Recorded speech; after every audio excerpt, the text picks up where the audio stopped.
Hai, balik lagi di series review tempat kamu bisa nonton tanpa harus buang-buang waktu. Kali ini kita akan membahas series Chemistry of Death tahun 2023 full season. Sebagai gambaran, series ini menceritakan tentang dokter forensik hebat bernama David Hunter yang harus memecahkan kasus pembunuhan sadis. Mulai dari mayat yang dibuat tumbal ritual hingga mayat yang dibakar hidup-hidup. Bisakah David memecahkan misteri ini? Mari kita bahas.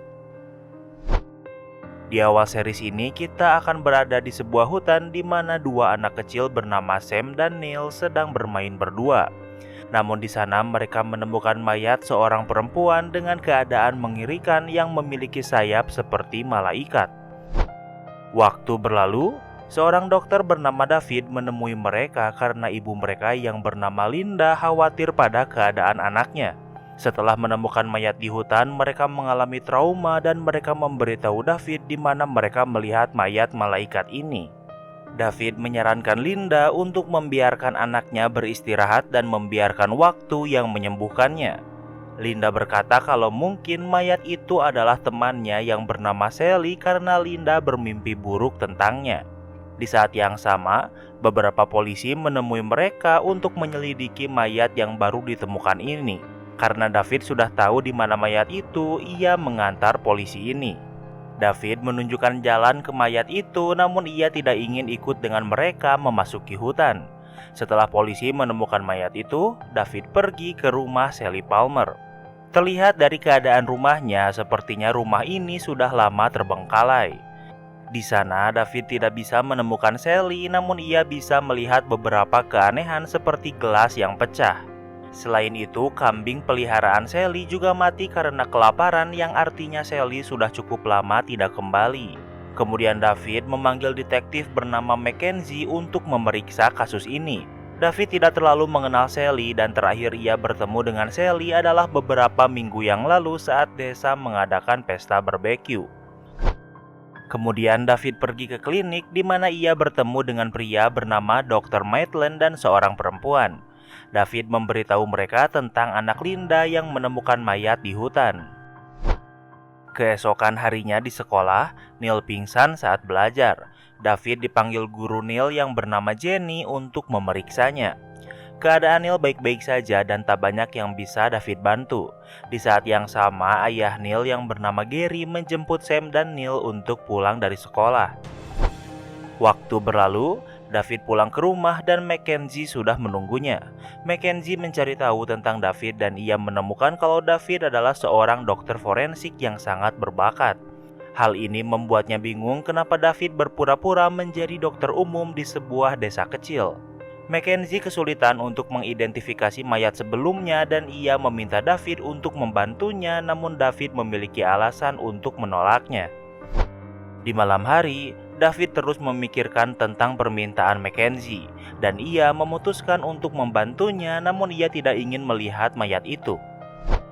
Keesokan harinya, David pergi ke hutan tempat mayat itu ditemukan. Mayat itu sudah dipindahkan sehingga David hanya akan memeriksa lokasi di sekitar mayat itu. Dari belatung dan serangga di sekitar tempat itu, ia bisa mengetahui kalau mayat ini sudah di sini selama kurang lebih 10 hari. Kemudian ia memberikan sesuatu yang bisa menunjukkan sidik jari mayat itu untuk Mackenzie identifikasi. Saat di perjalanan pulang, ia bertemu dengan Linda yang sedang berjalan kaki membawa belanjaan dan David memberikannya tumpangan. Di perjalanan, Linda berpikir kalau Sally sedang menyelidiki sesuatu dan karena itulah ia dibunuh. Kemudian David dan Dr. Maitland menemui seorang pria tua bernama George yang sedang diperiksa rutin. Di tempat lain, Jenny sedang menemui anak berkebutuhan khusus bernama Dan melukis di tepi danau yang merupakan bagian pekerjaannya.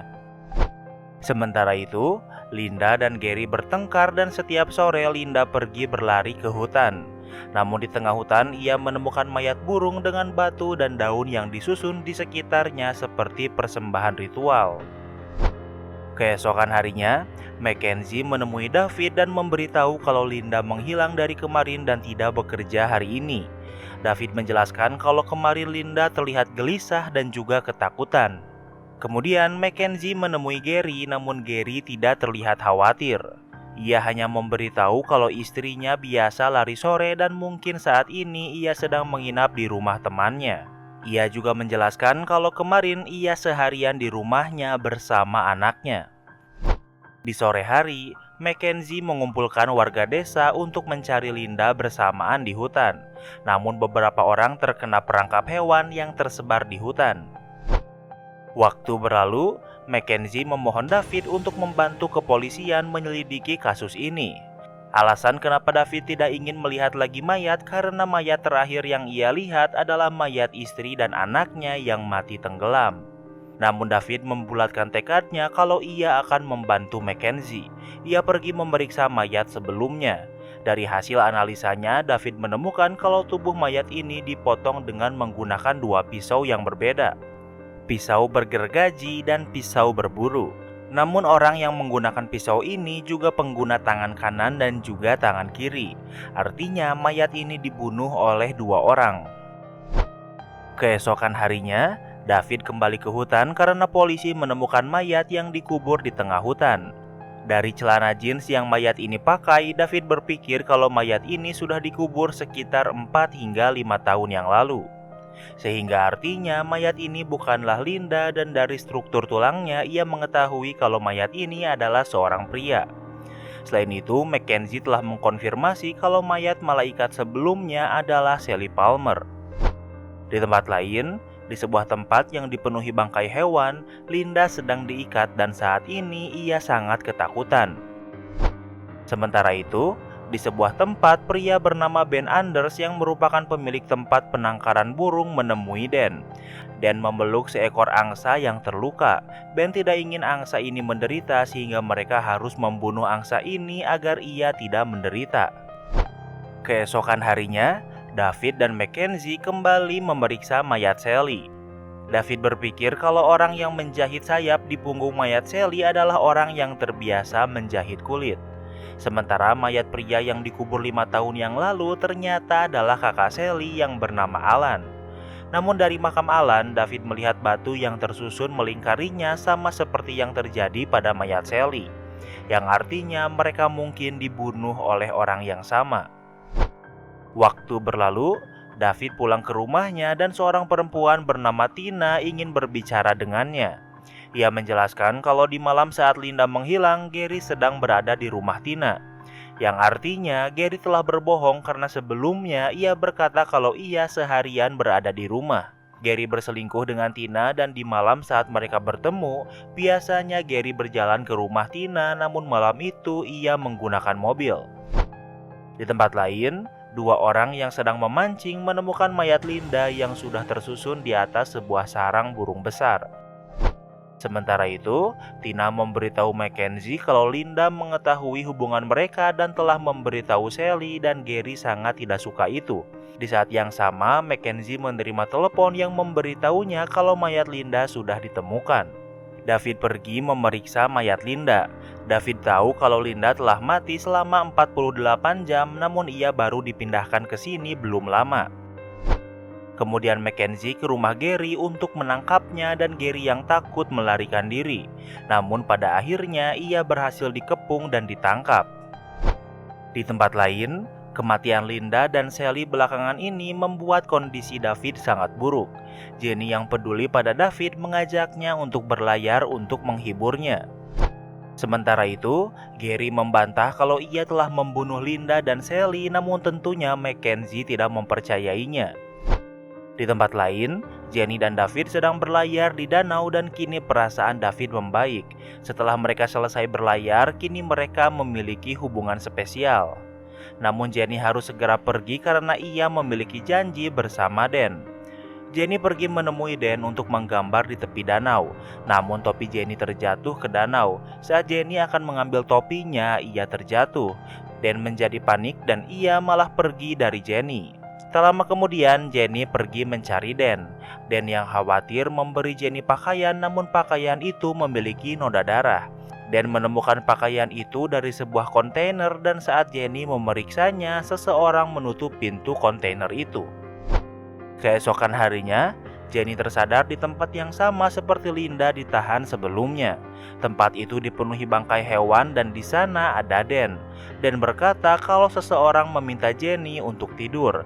Kemudian Dan kembali menyekap Jenny.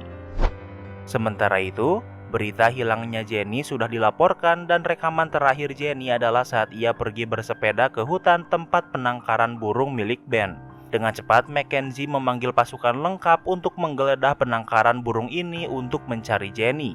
Namun di sana mereka tidak menemukan Ben ataupun Jenny. Di saat yang sama, David sedang akan memeriksa George dan orang yang menyambutnya adalah Dan yang merupakan cucu dari George. Dan pergi keluar sementara David menemukan mayat George yang telah disusun seperti ritual. Dengan cepat, David menelpon Mackenzie dan memberitahunya kalau ia berpikir kalau Dan adalah orang yang membunuh orang-orang sebelumnya. Selain itu, Mackenzie juga memberitahu kalau Jenny telah diberitakan menghilang. David sangat khawatir dan ia pergi ke sebuah bangunan di dekat tempat tinggal George. Di sana ia menemukan Jenny yang sedang lemas. Di saat yang sama, Dan muncul dan menyerang David dan ia berhasil memojokkannya. Namun Jenny menusuk Dan sehingga Jenny dan David bisa pergi dari tempat ini. Dengan cepat, David pergi ke klinik untuk merawat Jenny yang sedang berada di kondisi kritis. Namun saat di sana, tiba-tiba Dr. Maitland menusukkan sesuatu pada David dan membuatnya kehilangan kesadarannya. Kini kita flashback sejenak ke 5 tahun yang lalu. Di sebuah hutan, Alan diserang Maitland yang sedang berselingkuh dengan istrinya. Maitland yang marah membunuh Alan di depan istrinya. Kemudian saat ia akan mengubur mayat Alan, Dan memergokinya. Dan yang berkebutuhan khusus mempercayai Maitland yang berkata kalau Alan sedang sakit dan ia sedang menghentikan penderitaannya.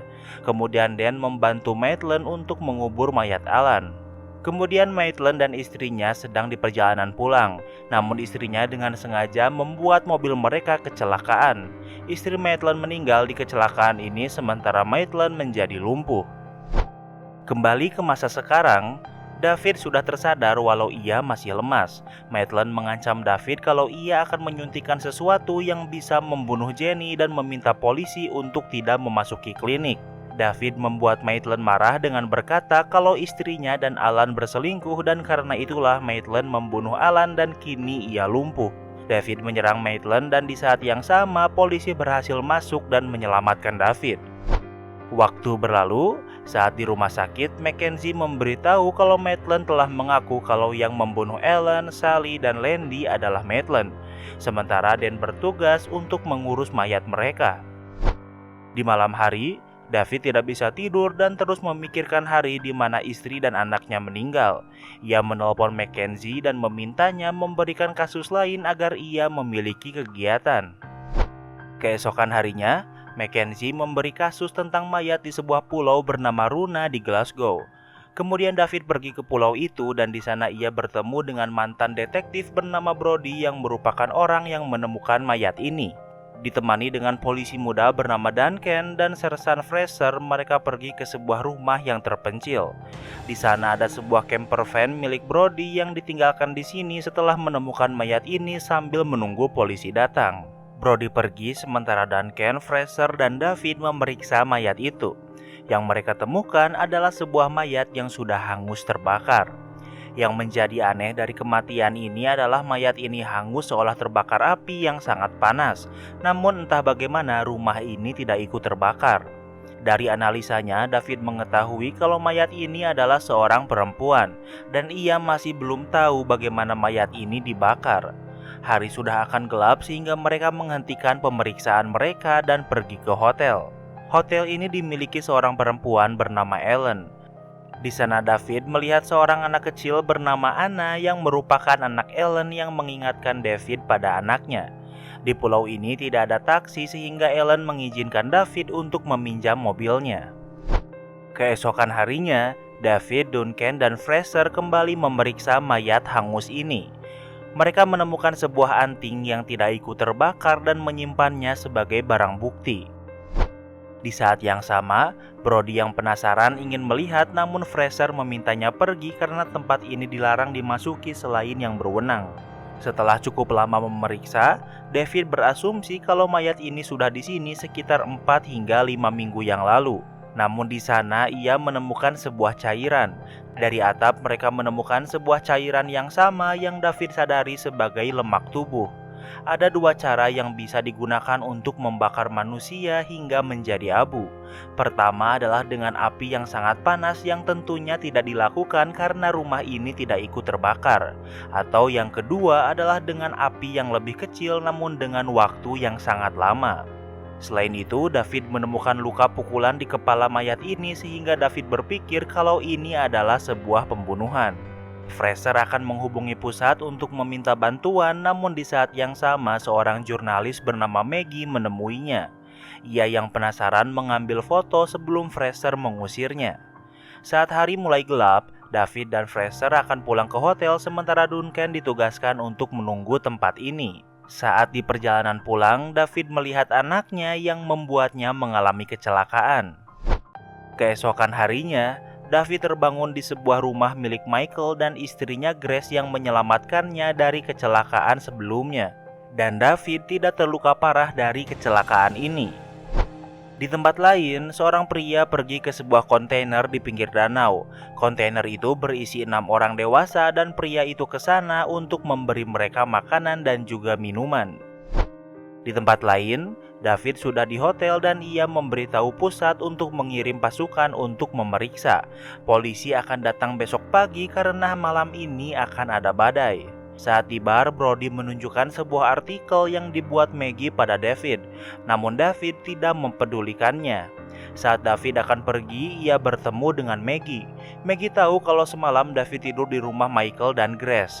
Maggie memberitahu kalau Michael adalah orang yang misterius karena ia tidak memiliki masa lalu seolah itu bukanlah namanya.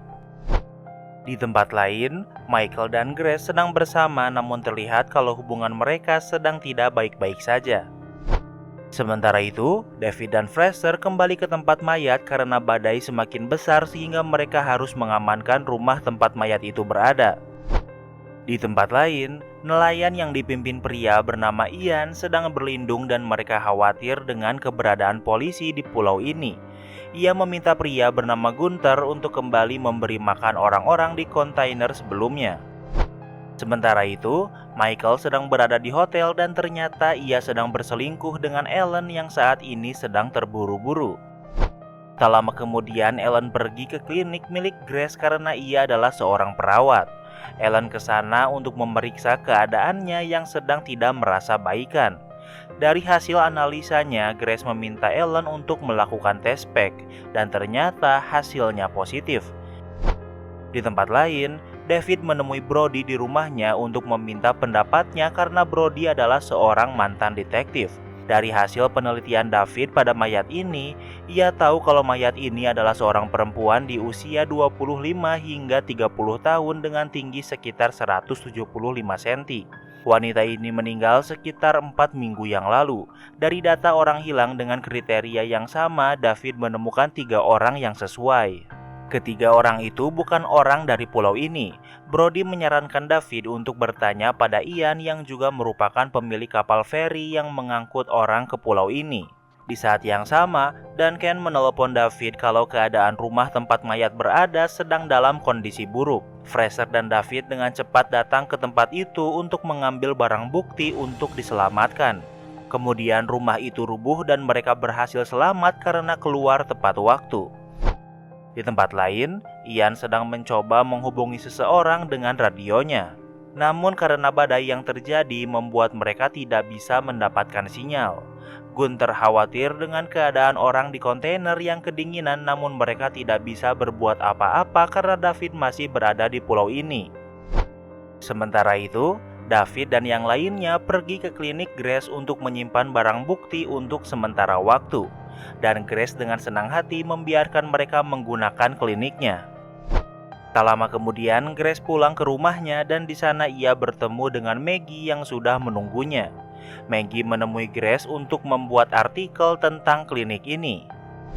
Sementara itu, walau dengan menggunakan foto dan rasio kepala mayat yang ia bawa, ia berpikir kalau mayat ini adalah perempuan bernama Kelly. Duncan merasa kalau ia pernah melihat perempuan ini namun ia tidak bisa mengingatnya. Waktu berlalu, David masih di klinik sendirian memeriksa tengkorak Kelly. Ia mendengar sesuatu dan pergi memeriksanya, namun yang ia temukan hanyalah sebuah jejak kaki sepatu.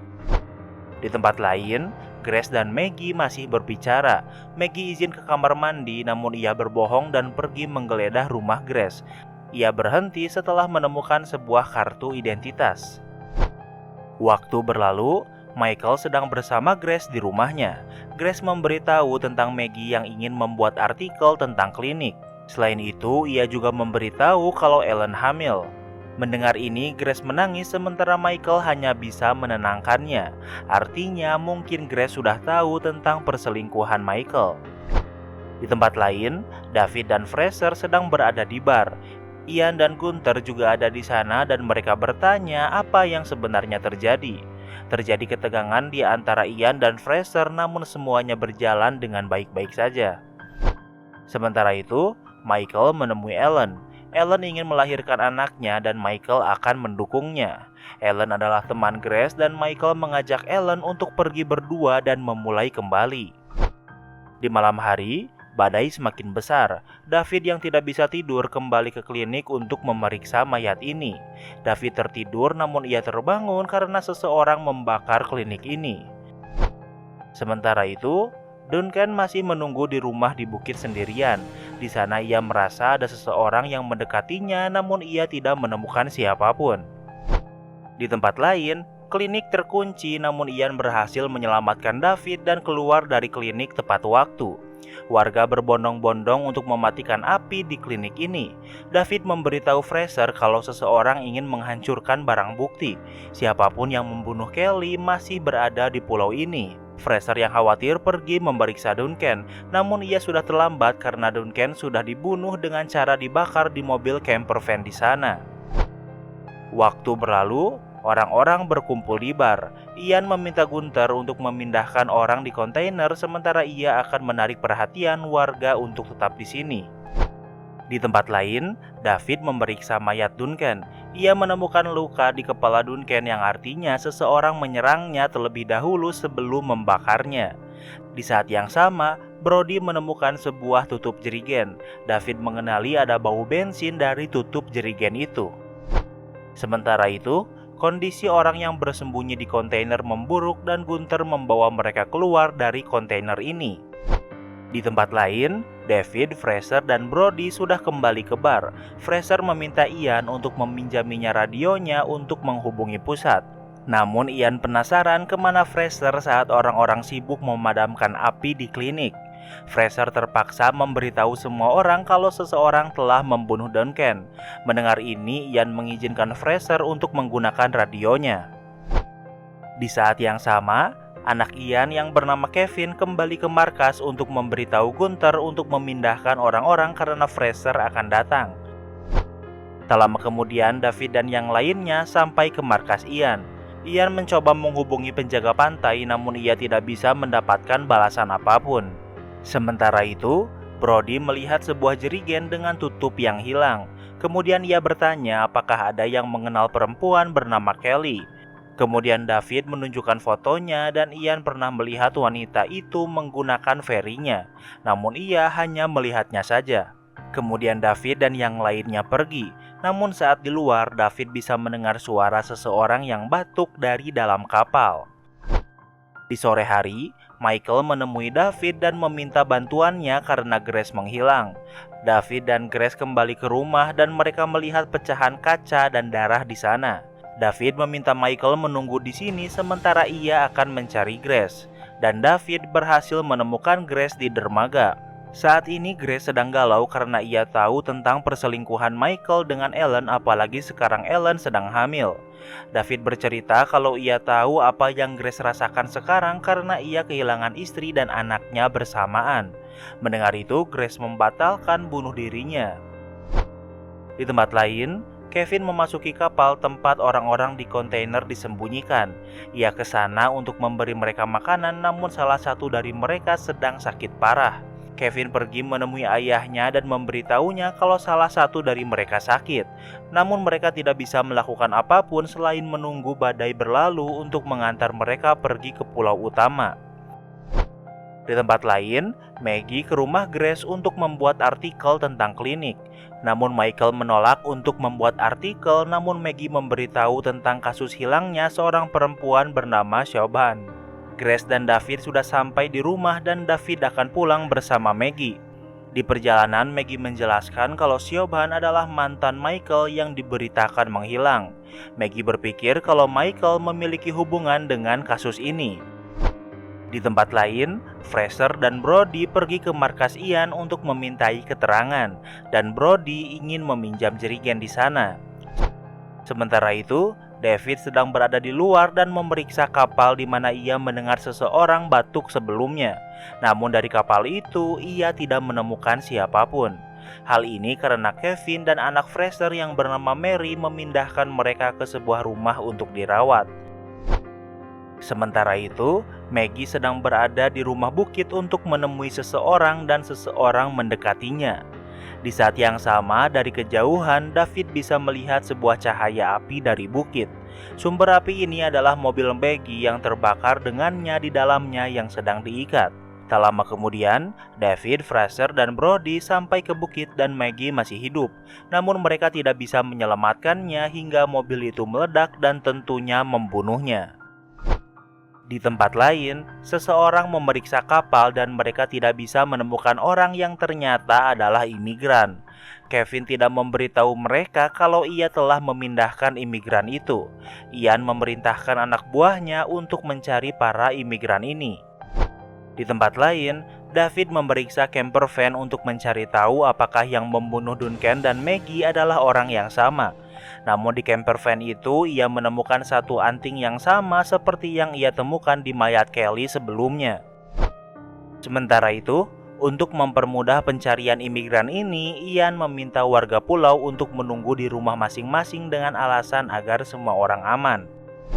Tak lama kemudian, saat Gunther mencari imigran, ia melihat Mary yang membawa banyak makanan. Di tempat lain, David dan Fraser pergi ke bar. Fraser panik karena ternyata Mary tidak pergi bekerja di bar hari ini. Sementara itu, Gunther menemukan Kevin yang telah menyembunyikan imigran ini. Mary pergi keluar dan di luar ia bertemu dengan Fraser. Mary membawa ibunya untuk memisahkan Kevin yang sedang berkelahi dengan Gunther. Di tempat lain, Michael menemui Ellen karena khawatir dan mereka berpelukan. Di saat yang sama, Grace mengikuti Michael dan melihat mereka berdua. Sementara itu, Fraser menginterogasi Kevin yang menjelaskan kalau ia dan ayahnya bekerja untuk menyelundupkan imigran ini dan karena itulah mereka panik. Kevin juga menjelaskan kalau Kelly adalah orang yang bertugas untuk membawa KTP palsu untuk imigran ini. Namun ia tidak tahu siapa yang membunuh Kelly. Di tempat lain, Brody kembali ke bukit dan di sekitar bukit ia menemukan sebuah jejak mobil yang masih baru. Kemudian ia menunjukkannya pada David. Jejak mobil itu adalah mobil SUV dan satu-satunya orang yang menggunakan SUV adalah Michael. Dengan cepat, David dan Brody ke rumah Michael yang sudah berantakan. Di sana mereka menemukan Grace yang dipenuhi luka. Grace masih hidup dan ia menjelaskan kalau Michael menyerangnya. Di tempat lain, Kevin menemui ayahnya. Ian sudah bersiap melarikan diri, namun Kevin tidak ingin ikut dengan ayahnya. Sementara itu, David membawa Grace ke hotel untuk mengamankannya. Tak lama kemudian, David pergi mencari Michael dan ia berhasil menemukannya di sebuah bukit. Michael sedang melamun dan David menemuinya untuk menangkapnya. David membawa Michael ke rumahnya dan Michael bingung kenapa rumahnya berantakan. Michael membantah kalau ia telah memukul Grace. Namun saat David memberitahu kalau Grace sedang di hotel, ia panik karena saat ini Ellen sedang dalam bahaya. Michael menjelaskan kalau Grace adalah orang yang membunuh mantan Michael sebelumnya. Dengan cepat mereka kembali ke bar dan mereka melihat Grace yang sedang mengancam Michael dengan akan membunuh anak Ellen. Di saat yang sama, gas dapur bocor. David meminta jika Grace ingin seseorang mati dengannya, ia bisa membunuhnya. Namun saat lengah, Ellen membawa anaknya dan Grace malah menusuk Michael.